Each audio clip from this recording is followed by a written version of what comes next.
Hello నమస్తే welcome back to Anitha news. నేను శిరీష. వివిధ గ్రామాల్లో వాహన దొంగతనాలకు పాల్పడుతున్న వ్యక్తిని అరెస్ట్ చేసి అతని వద్ద నుంచి 27 ద్విచక్ర వాహనాలు, 1.75 కేజీ గంజాయి, మొత్తం విలువ 10 లక్షల రూపాయల సొత్తును స్వాధీనం చేసుకున్నామని ఒంగోలు డీఎస్పీ రాయపాటి శ్రీనివాసరావు తెలిపారు. మీడియా సమావేశంలో మాట్లాడుతూ కొత్తపట్నం మండలం పాదర్తి గ్రామానికి చెందిన ఏడుకొండలు అనే వ్యక్తిని జిల్లాలోనూ అటు గుంటూరు జిల్లాలోనూ అనేక చోట్ల మోటార్ సైకిళ్లు దొంగతనాలు చేస్తూ ఆ వాహనాలను వేరే వ్యక్తులకు అమ్మి సొమ్ము చేసుకుంటున్నారని అన్నారు.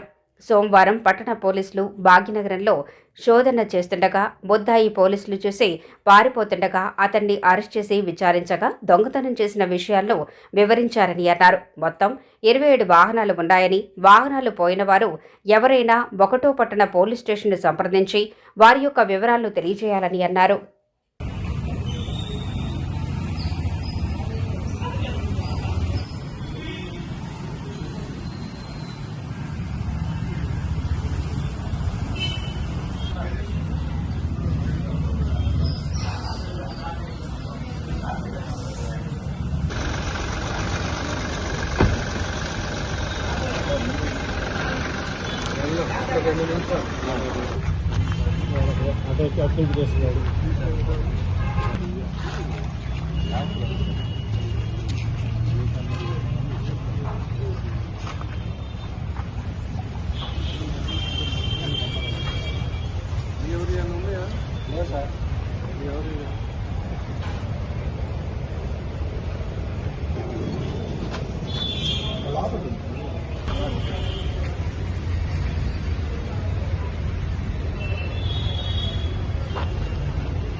మీ అందరికీ తెలుసు, గతంలోనూ మనకు చాలా సందర్భాల్లో మోటార్ సైకిల్ దొంగతనాలు జరిగినాయి.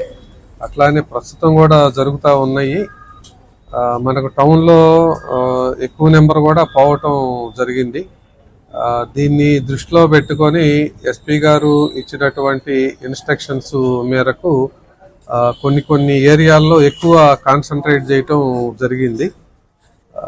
నిఘా పెట్టడం జరిగింది ఎలా జరుగుతుంది అన్న దాని మీద. ఆ నిఘా పెట్టినటువంటి ప్రభావంతో మనం అద్దేటి ఏడుకొండలు అని చెప్పేసి ఒక అతన్ని నిన్న సాయంత్రం అరెస్ట్ చేయటం జరిగింది. అతని దగ్గర నుంచి 27 బైకులు కూడాను, అతను ఇచ్చినటువంటి కన్ఫెషన్ మేరకు 27 బైక్స్ కూడాను మనం స్వాధీనం చేసుకోవటం జరిగింది. అద్దేటి ఏడుకొండలు అంటే ఇతని వయసు సుమారు 35 సంవత్సరాలు ఉంటుంది. ఎక్కడో అతనే కాదు, మనకు పక్కనే ఉన్నటువంటి కొత్తపట్నం మండలం పాదర్తికి చెందినటువంటి వ్యక్తే.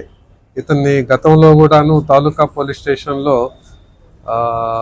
2022లో అరెస్ట్ చేసినప్పుడు కూడా 11 వెహికల్స్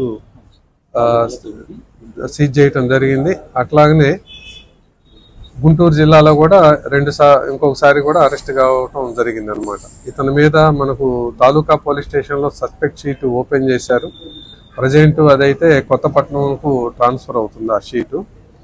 ఇతని దగ్గర నుంచి స్వాధీనం చేసుకున్నట్టు 17 బైకులు వచ్చేసి మనకు ప్రకాశం జిల్లాలోనే జరిగినటువంటి నేరాల్లో దొంగతనం జరిగినటువంటి అనమాట. ఈ 17లో కూడాను మనకు ఒంగోలు 1 టౌన్ 2 టౌన్ తాలూకా లిమిట్స్లోయే మొత్తం 16 వెహికల్స్ రికవర్ చేయడం జరిగింది. మనకు వినుకొండ, అట్లానే గుంటూరు, కృష్ణా జిల్లా, ఇట్లా బయట జిల్లాల్లో జరిగినటువంటి కూడాను ఒక 6 వెహికల్స్ మోటార్ సైకిల్స్ స్వాధీనం చేసుకోవటం జరిగింది. ఇతని దగ్గర నుంచి మనకు నిన్న చెక్ చేసినటువంటి సమయంలో ఒక 1100 గ్రాములు గంజాయి కూడా లభించింది. అతను ఇటీవలే దాన్ని చిన్నగా వేరే చోట కొనుక్కొని వచ్చి అమ్మటానికి ప్రయత్నం చేసేటటువంటి భాగంలో దగ్గర పెట్టుకున్నటువంటి దాన్ని కూడా అతని దగ్గర నుంచి స్వాధీనం చేసుకోవటం జరిగింది.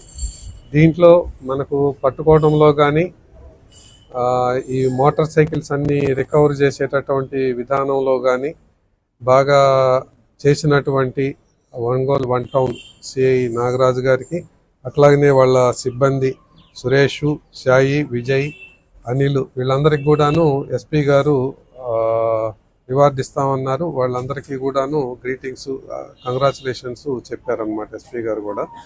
అందరూ గమనించాల్సింది మరి ఇంకొకటి, పబ్లిక్కు చెప్పేటటువంటి సూచనల్లో మీరు చాలా సందర్భాల్లో ఇప్పుడే వస్తాం కదా 2 నిమిషాలే అని చెప్పేసి షాపులోకి పెట్టేసి వెళ్ళటం, లేదు అని అంటే రోడ్డు మీదనే పెట్టేసి వెళ్ళటం, అంటే దానికి ఎటువంటి ప్రికాషన్స్ తీసుకోకుండా పెట్టేసి వెళ్ళిపోవటం, ఇట్లా జరుగుతున్నటువంటి సందర్భంలో ఇవి జరుగుతూ ఉన్నాయి. అట్లాగనే ఇంటి దగ్గర కూడాను మనకు ఇప్పుడు సమ్మర్ కూడా వస్తూ ఉంది.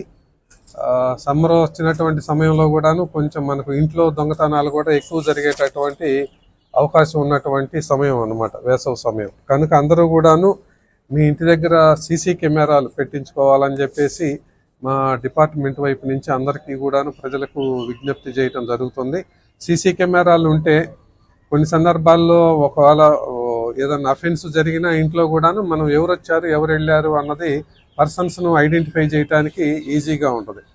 కేవలం సీసీ కెమెరాల్లో మనం గుర్తించినందువల్లనే ఇటీవల మనకు 2 పెద్ద కేసులు కూడాను ఛేదించటం జరిగింది.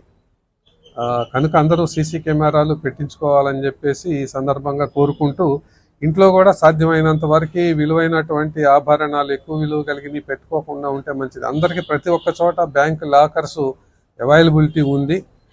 నామినల్ రెంటల్ ఛార్జెస్ తోటే మనకు లాకర్స్ అందుబాటులో ఉన్నాయి. కనుక అందరూ ఆ లాకర్స్ సౌకర్యం ఉపయోగించుకుంటే మనకి ఇంట్లో నేరం ఏదన్నా జరిగినా కూడాను కొద్దిపాటి లాస్ తోటి సరిపోతుంది. ఎందుకంటే హార్డ్ ఎర్న్డ్ మనీ, మనం కష్టపడి సంపాదించుకున్నటువంటిది ఉచితార్థంగా దొంగల పాలు చేయకుండా మనం కాపాడుకోగలుగుతాం. సీసీ కెమెరాలు అన్నది మాత్రం అందరూ కూడాను తప్పనిసరిగా పెట్టించుకుంటే దానివల్ల మనకు ప్రయోజనం కలుగుతుంది.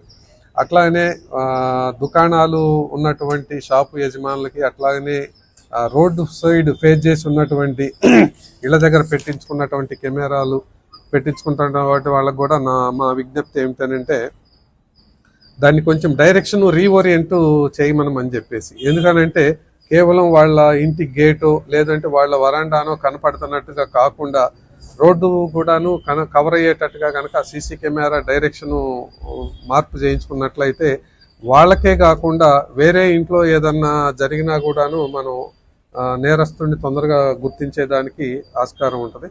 కనుక పోలీసు వారు చెప్పిన సూచనలన్నీ పబ్లిక్ పాటిస్తారని చెప్పేసి ఆశిస్తూ అందరికీ కూడాను థ్యాంక్ యూ వెరీ మచ్. గతంలో చేసింది ఇప్పుడు చేస్తున్నటువంటిది కూడా అంతేనండి. ఇప్పుడు మనకు తెలియకుండా అమాయకులు పల్లెల్లో ఎవరన్నా ఉంటే వాళ్ళ అవసరాల నిమిత్తం మనం టౌన్కు పోం కదా, ఇక్కడెక్కడ తిరిగేదానికే కదా అని చెప్పేసి 3,000కి 4,000కి 5,000కి కొనటం, అట్లా కొనేవాళ్ళని చూసి అమ్మేటటువంటి ప్రయత్నం చేస్తూ ఉంటాడు అన్నమాట. కనుక అది మీరు చెప్పింది కూడా సలహా పబ్లిక్ కూడాను, ఎవరో మనకు 3,000కో 4,000కో 5,000కో వాహనం ఇస్తున్నాడు, మోటార్ సైకిల్ ఇస్తున్నాడు అని చెప్పేసి ఆశపడి కొన్నట్లయితే, అది తెలిసి కొన్నట్లయితే మళ్ళీ వాళ్ళు కూడా ఇదే కేసులో నేరస్తులు అయ్యేటటువంటి ముద్దాయిలు అయ్యేటటువంటి అవకాశం ఉంది. కనుక అలాంటి ఆర్సీ రిజిస్ట్రేషన్ సర్టిఫికెట్ లేకుండా, చూపించకుండా, ఐడి ప్రూఫ్ చూసుకోకుండా ఎట్టి పరిస్థితుల్లో అపరిచిత వ్యక్తులు అమ్మేటటువంటి మోటార్ సైకిల్స్ను కొనొద్దని చెప్పేసి మా వైపు నుంచి చెప్తా ఉన్నాం. Thank you very much.